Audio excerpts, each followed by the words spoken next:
Hi, welcome.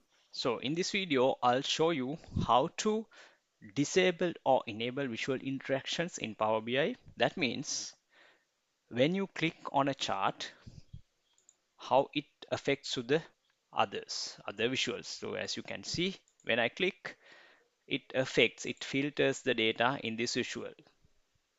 So let's see how we can do that. So in my data source, I have company, country, and sales, and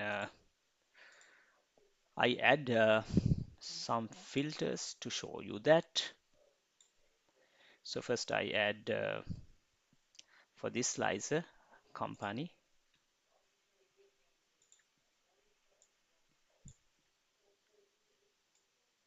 and then I'll create a bar chart.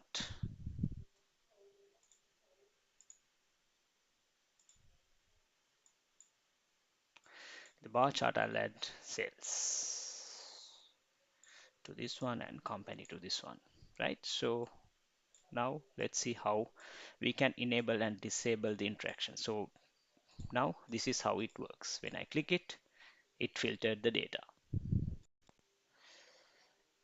So now let's see how to disable the filtering. So first you need to select the visual and go to format, and here there's a edit interaction button.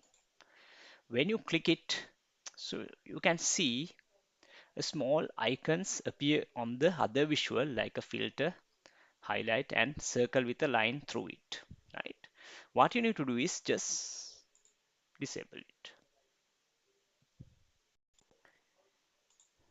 So when you do that, let's say, so if even though if you select this one, it will not interact, this filtering will not interact to this visual, right? So that is how we disable the interactions. So let's see how we can enable it.